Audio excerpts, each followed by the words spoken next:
Buenos días amigos desde Constantina.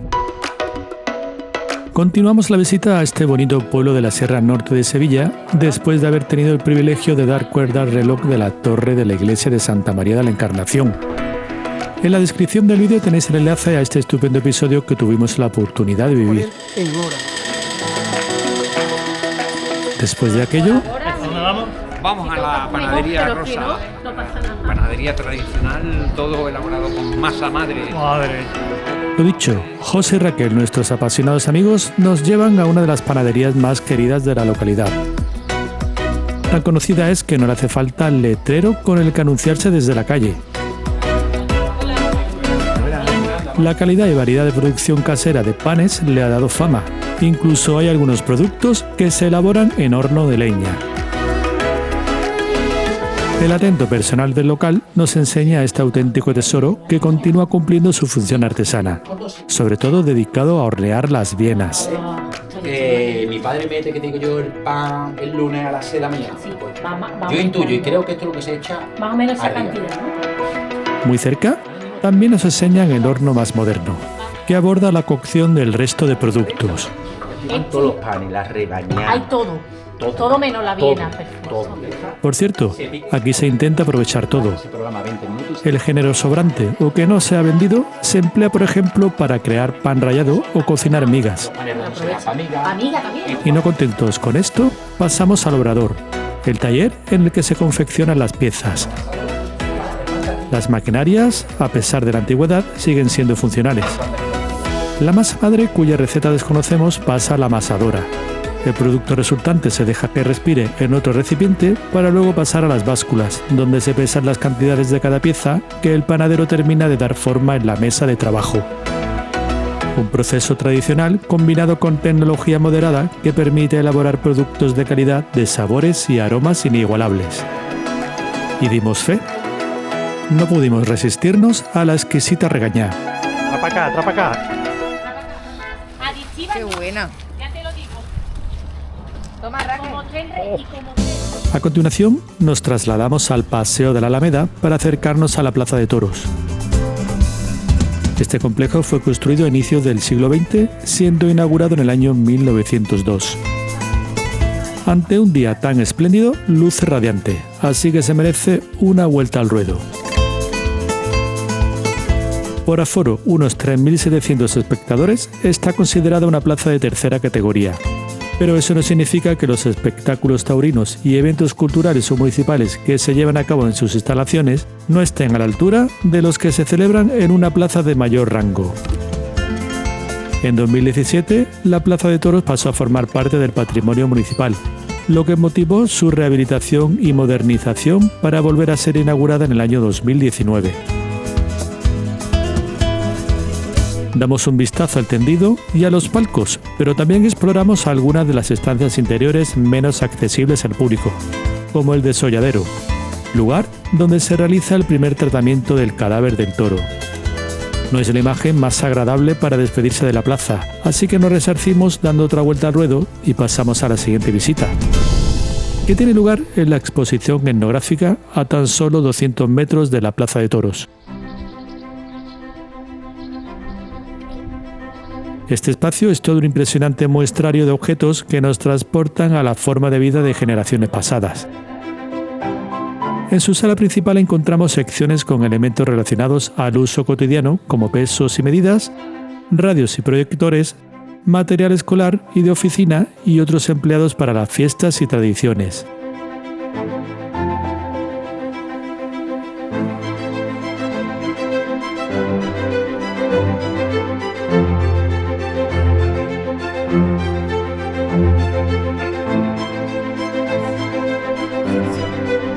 A continuación, accedemos a la sala de la industria agroalimentaria.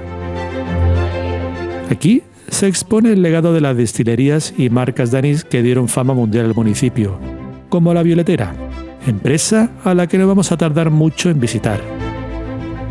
Aquí también encontramos un buen ejemplar de alambique.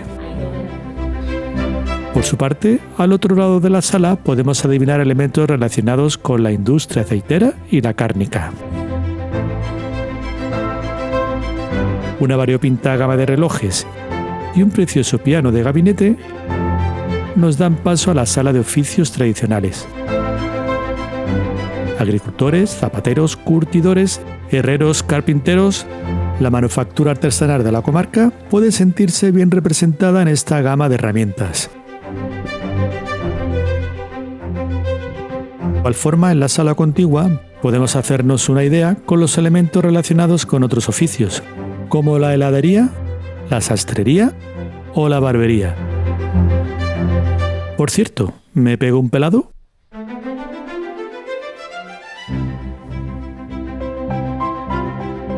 La sala siguiente está dedicada al hogar y a la vida doméstica.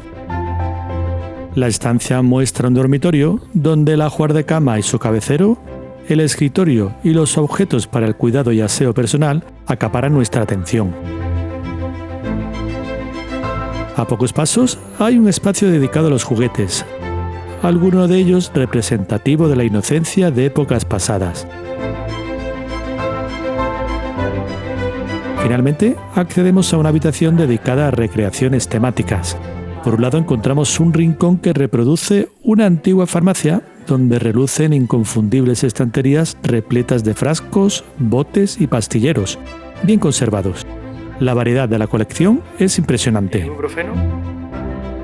Por otro lado, también hay secciones de la habitación con instrumental de laboratorio, oftalmología e incluso odontología.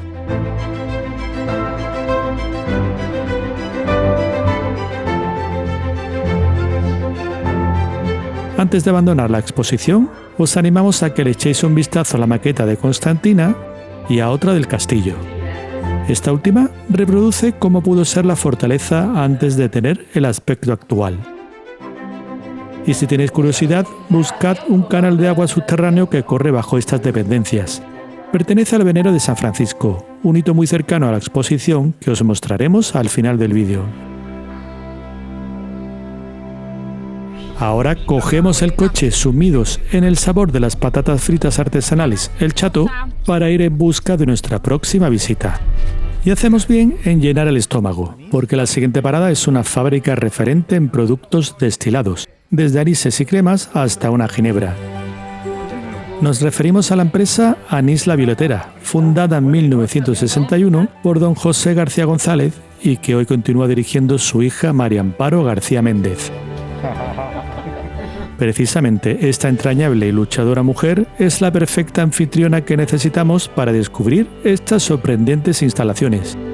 Un auténtico museo de valor incalculable que además de aromas de anisados y licores, respira amor, tenacidad y esfuerzo.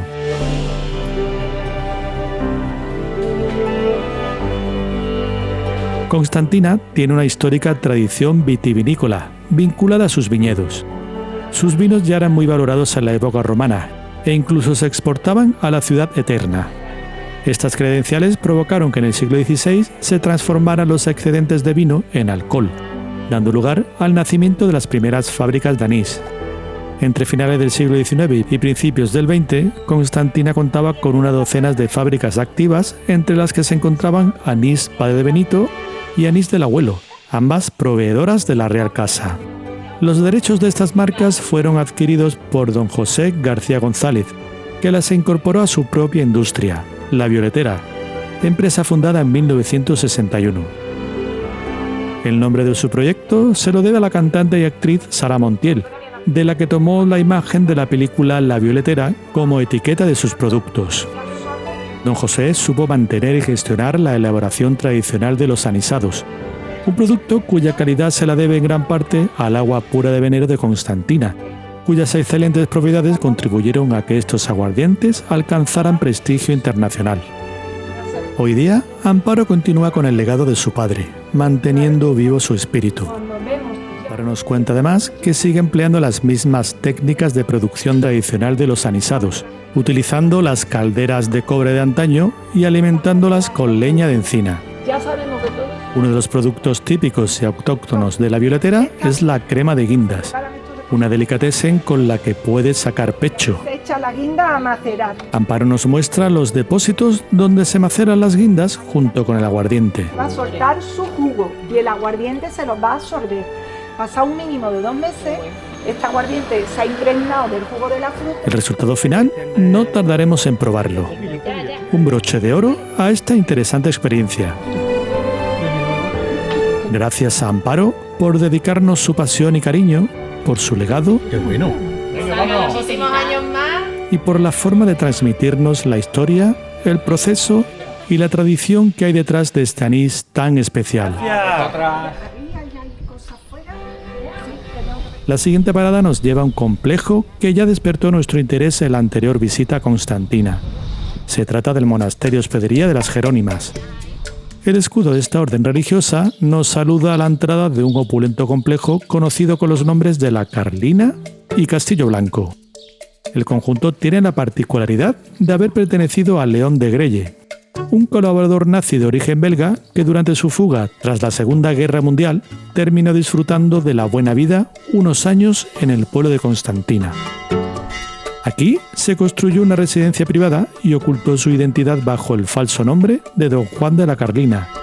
Aunque a decir verdad, si quería pasar inadvertido, quizá podría haberse ahorrado la solemnidad y ostentación de algunos detalles arquitectónicos. En este sentido, el nombre de Castillo Blanco se lo debe a la torre fortaleza de aspecto monumental que puede verse desde diferentes puntos del Valle de la Osa. Su estilo ecléctico destaca con ventanales de arcos de herradura que recuerdan al arte islámico. Postrado en el muro meridional, adivinamos el escudo nobiliario de la familia Sánchez Pastor, un linaje burgués que vivió en Constantina en el siglo XIX y que es considerado uno de los grandes benefactores de la localidad en aquella época. El monasterio, además de funcionar como hospedería y lugar de retiro espiritual, también es conocido por su deliciosa repostería. En sus instalaciones hay una tienda en la que se pueden adquirir todo tipo de dulces artesanales, además de otros productos de elaboración propia. En los años 60 del pasado siglo, la propiedad fue embargada debido a los problemas económicos de León de Grelle. Las monjas de la Orden de Santiago, que ya habían fundado el monasterio de Nuestra Señora de los Ángeles en Constantina en 1951, se trasladaron aquí en el año 2009 tras las obras de restauración del complejo. Desde la propia hospedería, lugar al que ahora nos dirigimos, también es posible hacerse con algunos de estos manjares. Me parece a mí que no nos vamos a quedar con las ganas. Vamos a rezar para que no nos suba mucho el azúcar. A continuación, vamos a trasladarnos a otro lugar fascinante, localizado a unos 2 kilómetros al norte de Constantina. Se trata del edificio que albergaba la última fábrica de hielo industrial, hoy convertido en alojamiento rural. No hay que dejarse engañar, a pesar de la apariencia de su fachada principal, no es un edificio religioso. Por un lado, Santa Bárbara es el nombre de una empresa cárnica que ocupó el lugar en el siglo XX. Por otro lado, aparece el escudo de Sevilla, indicando que el edificio perteneció históricamente al cabildo de la capital.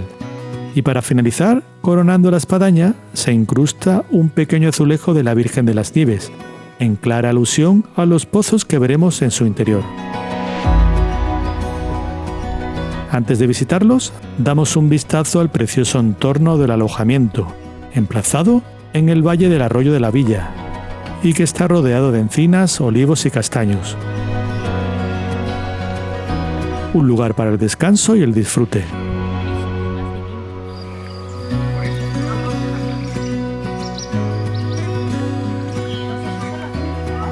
Nos colamos por una de sus habitaciones para dar con un edificio del siglo XVII que ha sufrido una espectacular recuperación y restauración. La nave central, a la que ahora accedemos, está dividida por multitud de arcos que soportan el resto de la estructura. Un espacio amplio y ventilado para poder hacer frente a las distintas funciones a las que fue destinado el edificio. Como hemos comentado antes, aunque sus orígenes fueron la de abastecer de hielo a Sevilla, posteriormente cumplió como matadero y secadero de carne. Esta última función estuvo activa hasta el año 1960, momento en el que se cerró el complejo. Y no fue hasta el año 2000 cuando iniciaron los estudios de restauración, donde, entre otros elementos, se recuperaron partes de una pequeña capilla dedicada a la Virgen de las Nieves. Este espacio se construyó gracias a una bula del Papa Inocencio XII, fechada el día 16 de junio de 1697. Las paredes de la capilla, además de exhibir las pinturas murales que se han conservado, se aprovechan para exponer imágenes del estado del edificio anterior a la restauración y los planos del proyecto. Nos podemos hacer una ligera idea del inmenso trabajo de volver a dar vida a este complejo. Llega el momento de ver los pozos de nieve. Ambos están construidos en ladrillo, entre los años 1760 y 1761, aunque el primero de ellos tiene 8 metros de profundidad con respecto al segundo, que tiene 14. En la bóveda del primero puede leerse una inscripción que dice: «Este pozo fue rellenado con nieve durante 50 días en el año 1859». Esta leyenda era una forma de registrar los datos de una campaña. Antiguamente no existían los frigoríficos y en zonas de climas cálidos como esta, el hielo era un bien muy preciado. En las estaciones invernales se recolectaba la nieve de los distintos depósitos repartidos por la sierra y se transportaba hasta aquí, bien en carros, burros o incluso a hombros. La nieve se almacenaba aquí para protegerla del calor y se compactaba para evitar que se derritiera rápidamente. En época estival, el hielo se sacaba y se transportaba por la noche para ser repartido en la ciudad de Sevilla y a otros pueblos cercanos. Nos quedamos helados ante uno de los sitios patrimoniales e históricos más singulares del municipio de Constantina. Y ahora que nos situamos al norte de la localidad, aprovechamos para dirigirnos a otro emplazamiento de gran relevancia, pero orientado un poco más al este. Se trata de la ermita de Nuestra Señora del Robledo, templo que alberga a la patrona de Constantina. El tamaño de la fuente abrevadero que nos recibe antes de llegar al complejo nos da pistas sobre un lugar al que acuden cientos y cientos de devotos cada último sábado de un mes de septiembre, fecha en la que se celebra tradicionalmente la romería. Exteriormente, el edificio nos recibe por su entrada porticada añadida en el año 1927, aunque los orígenes constructivos del templo son del siglo XVI.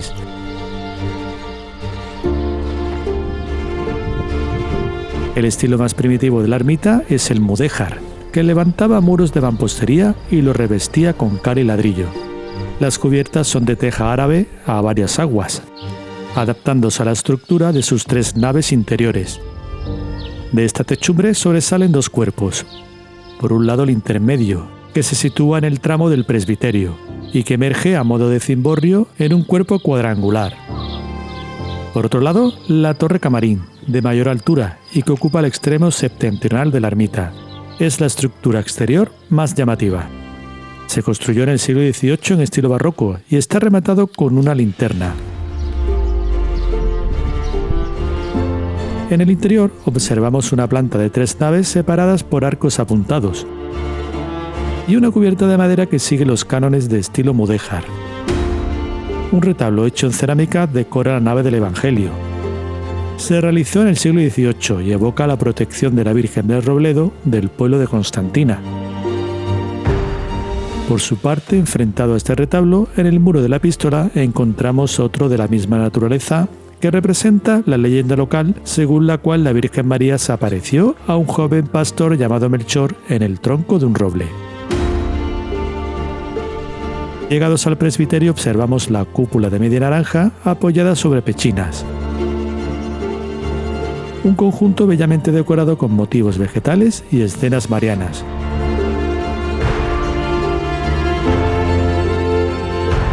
Finalmente llegamos a la torre camarín, lugar en el que descansa la imagen de la patrona.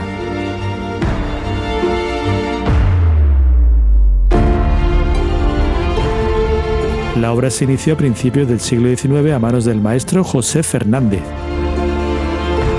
El estilo barroco empleado se aprecia en la decoración de las pinturas, espejos, yeserías y el templete de plata que realza la figura de la Virgen.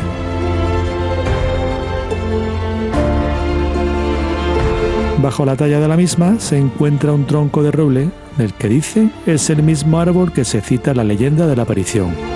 Un roble centenario que, lejos de secarse, florece cada día en la fe de las numerosas personas que rinden devoción a su Virgen.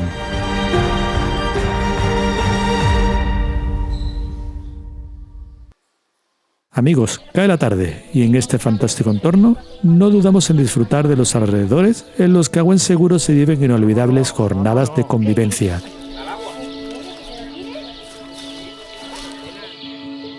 No es necesario que sea época de romería para celebrar el júbilo en los corazones. A veces pienso, a veces sueño, quién sabe nadie. Yo me llamo Jaime, encantado. Antes de que la noche nos dé caza, regresamos a Constantina para ir a conocer el Venero de San Francisco, un manantial de agua subterráneo del que se obtiene constancia desde el siglo XIII. Una placa nos informa que en el año 1894 se construyó este kiosco para protegerlo y se colocó la tubería de hierro para canalizar el agua al depósito central. Por su calidad y abundancia, las aguas del Venero siempre han formado parte de las principales fuentes de abastecimiento de Constantina. Y nada más, amigos, al susurro de lejanos aires del medievo, despedimos esta sublime jornada desde el barrio de la Morería, con nuestros queridos anfitriones Raquel y José, que nos han sabido transmitir con creces su pasión por Constantina. Gracias.